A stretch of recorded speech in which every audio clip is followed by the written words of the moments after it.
Hey yo, this SV Twiz the Hood blogger. You already know how I carry it. Man, shout out to everybody that been rocking with the content. Man, I appreciate y'all. I can't thank y'all enough. But for y'all that's not sub, man, I ask y'all to sub, bro. Sub and hit that like button. That's the least y'all can do, man, to show the support, bro. If I'm getting 16,000 on a video, it's no reason that 500 to 1,000 of them people that tapped in ain't hitting that sub button, man. And I know how it is. You know, when you just scrolling through YouTube and you come across content, whether you like it or not, sometimes it's not in your nature to hit that sub button. But hitting that sub and hitting that like, it helped the channel out a lot, man. It helps the channel so we can keep pushing, so I can keep dropping these stories on these hood legends, so I can keep letting y'all know information that y'all probably didn't know about certain legends, you know what I mean, certain rappers and situations that happen. And I do it in a matter where, you know, it's no incriminating or nothing. I'm just getting straight to it, and I'm giving out the details that, you know, need to be given. But today I'm gonna get into Chopz, man. Chopz, Major Figgas. Now, I had to do my due diligence and, you know, get as much info as I could without saying too much, if y'all know what I'm talking about. Now, I know y'all seen probably throughout the internet where, you know, Chopz got his life taken a few weeks ago, the end of October to be precise. Now, I know people know, like, you know, he got his life taken, but they don't know what happened. So I'm gonna get into it today, and I'm gonna also give a backstory about the Figgas and, you know, them as a team. It's safe to say the rise and fall of the Major Figgas. But before I get into that, man, make sure y'all hit that sub button, bro. Make sure y'all hit that like button, and don't hesitate to comment, cause I'm tapped in. So we gonna get into it. Major Figgas, man. The original army of Philly, bro. What I mean by the original army of Philly is these guys being from the streets, putting music out from the muscle, putting it on the streets, and getting known worldwide around the end of the 90s. But we all know that the main person that was pushing the Figgas was Wallow. Now, a lot of people see how Wallow move, and I guess, like they say nowadays, you know, he stand on business. Regardless of him joking around, you can tell by his mannerisms that, you know, he's a workaholic. Now, Wallow was always a workaholic, even when it was in the streets. There's stories out there about, you know, him going out taking money just to pay for studio time. Him doing what he had to do in the streets to invest into the Figgas. You know, he was the one that was really pushing the Figgas at a time where Gil was focusing on basketball. Gil also got his hands a little dirty with taking money, but Gil had hoop dreams once upon a time. You know what I'm saying? He went to college and everything. So as time go on, the Figgas, they form as an army. You know, you got Ab Lava, you got Wallow, you got Gillie, you got Spade, you got Dutchie Man, you got Bianca, you got Reese Rolex, then you got Lil Rucky. And the Little Rucky story is definitely on its way. Any of my folks out there from the Ocho, man, DM me, man, because I want to make sure that the story is accurate, because, you know, that's a story that needs to be heard. And, you know, the information I got, I just want to make sure my information is accurate. And, you know, we work from there. So anybody from the Ocho, man, anybody that was, you know, a part of Lil Rucky life, tap in, man, DM me. My Instagram is definitely posted, bro. SV Twiz, man. But just to continue to get into it, you know, we also had Chopz, you also had Dirty Reek, you also had El Dinero, you know, I'm not sure if I mentioned Reese Rolex. And then you also had people that was branching off And as the figures started hitting like 2001 and stuff like that, you had Spinach. You even had Sieg that was considered a part of the Figgas. For those of y'all that remember those Cosmic Kev and QDZ mixtapes back when it wasn't just Cosmic Kev, it was also QDZ. You know, they was spinning the Figgas heavy, but you also had Sieg that was collabing with the Figgas. You also had Philly Most Wanted that was coming up there, and they was running down on stuff. You know, they pretty much gave a lot of people from the DVD era hope. As time went on, you know, Sieg went his separate way, and then that was the Rockefeller and state property thing and all that. But as far as for the streets, bro, it started with the Figgas. Because not only was they doing it from the streets, not only did they push their own music out, but you saw Gil and them sitting, you know what I'm saying? They was driving in them Benzes. They was like, you know, you could see it. So with seeing it, it gave you hope. Like, this real, bro. You know, like when Will Smith got on, he got on and he was out of here. You know, he was straight up corporate. But like the Figgas, you know what I'm saying, they was around. So time goes on and music eventually get tight for the Figgas. You know, it's safe to say that situations wasn't happening, and just as though the upcoming of state property, where state property signed that major through Rockefeller, state property ended up having the machines behind them, and they had the proper machines behind them. Where you had the Figgas, they already had a couple deals, but they wanted more money up front. You know, they didn't really understand certain accolades and stuff that they would end up getting. And, you know, basically the perks of being signed to a label back then, being signed to the right label, where you might not have got a lot of money up front, but you had other things. For instance, you know, the Figgas, they wanted more money up front. Well, it's safe to say that Gil was demanding more money up front. But like the deal with Hov, that Hov was trying to offer him, he had offered them not as much money up front, but he was trying to tell Gil, like, bro, this right here, basically, we can call it like a sign-on bonus from a job. I'll give you this up front, but you're going to also have your merch line. You're going to also, you know, have this. We're going to do movies. We're going to do this. And you still is going to end up within the next 2 years, the next year or two, you're going to touch millions. So don't even worry about what you're getting signed for. But Gil being in the game and dealing with a few labels, he felt as though he should have got more up front. It's like if Gil felt as though he could sign here and they give him $500,000 up front, they give him $1 million up front, but after you get signed, you still gotta earn money and you still end up owing these labels. You know, Hov was offering less money up front, but he was offering them more things that they can get, endorsement deals. And you know, at the time, Gil didn't understand that. One thing that we heard about was with Rockefeller and state property, we might have heard that Jay-Z wasn't riding for Beans when Beans was in court. You know, we might have heard certain little situations with people having attitudes, but I never heard nobody from state property complaining about not getting paid from Jay-Z, not getting paid from Rockefeller.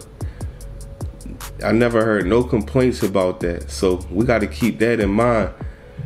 But, you know, as time goes on, major figures eventually fall apart. You know, they was still tapped in and supporting people, especially Gil was supporting a lot of the rappers from the DVD era, but eventually they wasn't really getting no bread off of music. So when things like that happen and you got guys that's from the streets that got on so young, they seen bread, touch money so young, when that music stuff start fading off, what do people resolve back to? They go back to the streets. Everybody in the Figgas got caught up in some situation. You had Gil. Gil ended up getting booked with a lot of pounds of, you know what I'm saying, the tree or whatever. He ended up getting booked. You got Dutchy, man, he was in and out.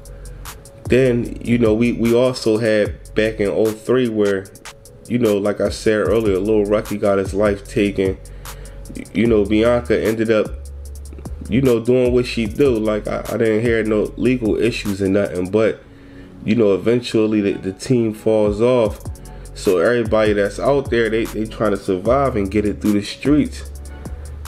So survival is a must. You know, Spade ended up getting locked up.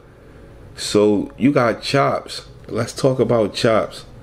Now, Chopz is somebody that's half affiliated with Goonie Gang, which is, you know what I'm saying, AR Ab extended young boys. You know that fall through Moolahs, man. Shout out to Moolahs, man. Thoroughbred, bro, for real. Like, you know, Moolah showed me a lot of love, and you know, at the time I wasn't doing no internet stuff or nothing. Like, I wasn't a blogger or nothing. So, you know, shout out to Moolahs, but you know, Moolah's like the CEO of Goonie Gang now. Goonie Gang was an extended team from OBH. You know, they got Goonie Gang Bike Life, and if y'all remember those Goonie Gang cookouts where it was thousands of people that was coming out there, you know, Goonie Gang did their thing, had the city turned up. Now, with that being said, you had Chopz that was affiliated with Goonie Gang. You got Bump J affiliated with Goonie Gang. And what I mean by affiliated, I mean as far as the stomping grounds, it's meaning as though, you know what I'm saying, being family and things of that nature. So it was a time where I had met No Breaks Bras, and I basically I pulled up to, you know, the Goonie Gang section of Philly, you know what I'm saying, back Tioga and all that, around like 18th and Tioga. And definitely it was, you know, 100 Goonie Gang, you know what I'm saying, people out there. And, you know, they always seemed to be genuine with each other. They was, you know, they're family, basically. You know, they all, you know, hold it down for each other or whatever. But it was a time where, you know, Gil was on doing his Instagram live stuff. It wasn't no $1 million worth of game yet. None of that. You know, Wallow wasn't even home yet. So it was a clip out there where you seen Ab. This was around the time when Ab and Meek was having a differences. And, you know, Chopz was out there. And with Chopz being out there, you heard Ab saying, man, is you Figga Gang or a Goonie Gang? Like, you know, it was a joking matter, but, you know, it was really how Ab really felt, man. Because at the time, it was always like a love-hate thing when it came to AR and Gillie, you know what I'm saying? It was like, you know what I'm saying, with both of them being from Area Ave, and, you know, Gil always screamed King of Philly, and, you know, Ab always said that he run Philly. But this the clip right here. I mean, I still push Chopz ass Goonie Gang, man. Goonie Gang forever, man. You hear me? We on the move, man. You hear me? Nigga, I'm back. I mean, I'm pushing it still. But I'm Goonie Gang forever. You know what I'm saying? But right now, no. Right now, no. I don't know what he's doing. We're following that protocol, is he man. Goonie Gang or is he Figga Gang? I don't know who he is. No, he's Goonie Gang. He's Goonie Gang. Is he Figga Gang? I didn't know. Oh my goodness. Goonie Gang. Oh my goodness, man.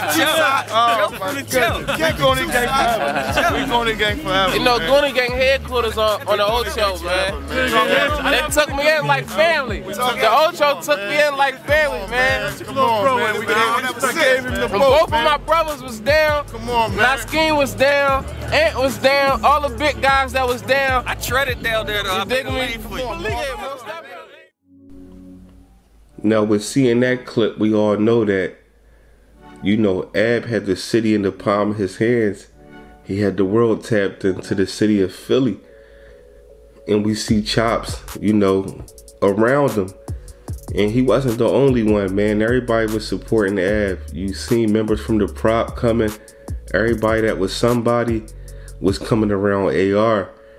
Now, when we gotta look at it, we gotta remember that, you know, on top of OBH being lit, they was still trying to make it out the hood, and Ab wouldn't just sign any deal because it had to be beneficial for his whole team.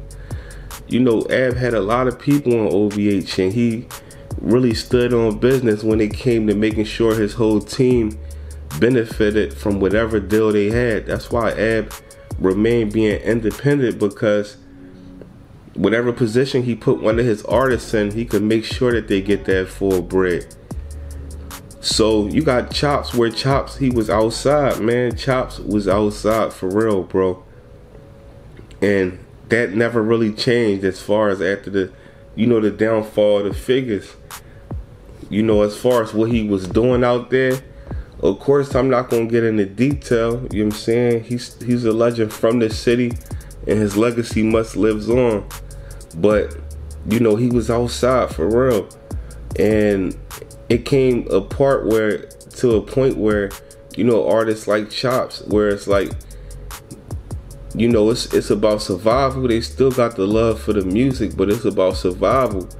You don't really see no interviews with Chopz. You don't really see, you know what I'm saying, too many freestyles from Chopz. He really kind of faded to black, and he was really hot. You know what I'm saying? Him and Ruck, they was hot. They used to smoke stuff together, bro. You know what I mean? And Chopz always had a nice flow, as well as Lil Rucky. But eventually time goes on, and you see, you know, Gil, he gets into the podcast deal, and every member of the Figgas, they all take their own routes. They all trying to get it however they can. Gil seems to be the only one that really, you know, pushed it successfully as far as in the entertainment business. Like, you got Spade, he got a trucking business. So Spade out here munching off of them trucks, but he not, you know what I'm saying, in the media. He tried to do the, you know, the on deck and all that, where he signed Quilly, but he eventually lost the love for that just due to like the shadiness of the music business. But Gil, the only one that made it, you know what I'm saying, made it to media success. So Chopz and Bump and everybody else, like, you know, they got to provide for their families however they providing. Whether it's a 9 to 5 or whether, you know, they got to get it in the streets. So time goes on, and, you know, Chopz was really around, and when you around, regardless if you a legend or not, when things happen in the streets, it can get dark for you. You know what I'm saying? The more you around, the less people respect your legendary imprint that you left on the city, because now, you know, you involved with the wolves on a daily basis. So, you know, it's all love at one point, but then eventually it becomes straight street stuff. So, you know, eventually one night, man, Chopz, he was sitting in his car. He was back 18th and Tioga, and that's the area where I said, like, you know, that's like Goonie Gang territory and all that back there. He was sitting in his car, man, and it's not, you know what I'm saying, the information was never let out whether a person drove up or a person walked up. But one thing for sure, two things for certain, he was in his car and somebody pulled up on him a little bit before 8 p.m. and they start shooting him in his car. He got hit between 6 to 8 times. I think it might have been 6 times if I'm not mistaken. And breaking right now, a deadly shooting in Philadelphia's Tioga neighborhood. It happened just before 8 tonight on West Tioga Street. Police tell us a 42-year-old man was shot several times while just sitting inside a car. He was rushed to Temple University Hospital where he died. Police are still looking for whoever pulled the trigger. So, you know, they end up, you know, shooting Chopz, and remind you, this happened a little bit before 8, 7:45-ish, you know what I'm saying? They pulled up on the car and, you know, shot his car up. And he got to Temple around 8 o'clock. He was pronounced dead. You know, Chopz was 42 years old at the time. And, you know, it's just a sad, unfortunate situation that, you know, we see these artists that was in place one time and then things get tight and they gotta come back, they gotta chill on the block. And something I gotta say, man, and this for Philly, period, man, we gotta stop sitting in them wells, man. I know we be feeling comfortable in our hoods and all that, or if we on, you know what I'm saying, certain blocks, we gotta stop sitting in them cars, bro, because when you sitting in the car, it's like, even if you got your ratchet on your lap, if somebody is coming from the right angle, it's hard to really, you know what I'm saying, you might have your window rolled up 9 times out of 10 and all that. Like, it's hard to really react at a time when you realize that, you know, somebody is running down on you. So we gotta stop sitting in our cars being comfortable like that, bro. We gotta do it like back in the day. You parking that car, if you on that block, you park that car, you get out. Whether you gonna have your ratchet on you, your ratchet on the tire, like how we used to carry it, man. You have to move a certain way and never be towards the block where the traffic begin, man. If you in a one-way block, you better play the middle of that block or something. I'm not saying that Chopz was, you know, in a certain part of the block, but you know, we gotta be more strategic out here, man. And who knows, this could have been an ongoing issue where Chopz was, you know what I'm saying, being strategic a lot of times, but at that time, he got caught lacking, man, in his car. And a lot of things that throw us off too is our phones, man. You might be texting somebody, you might be scrolling through Instagram just for that random second, and by the time you realize what's going on, it's too late. But I just wanted to put this out there for the streets, man. This is what happened. You know, Chopz was in his car, you know, and you know, he got his life taken while sitting in his car, man. This SV Twiz, the hood blogger, man, that's all I really got. Like I said, man, for those of y'all that support the channel, hit the sub, man. I'm gonna keep the footage coming, and I'm gonna keep these stories coming, bro.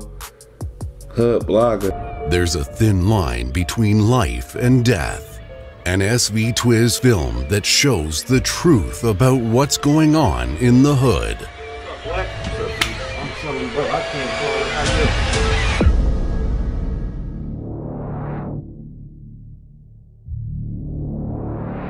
So yeah, cousin, if you gonna be able to help me out with this job, like I need this job real bad. Like I'm not trying. You've seen the rest. Now it's time to see the best. Starring Vodka 1000 Proof and SV Twiz. Real nice one, like A hood drama that shows you the meaning of money, power, and respect. Torn apart. Yo, you really doing your thing with that girl. Like, what's up, nigga? I can't call it, bro. Hey, yo.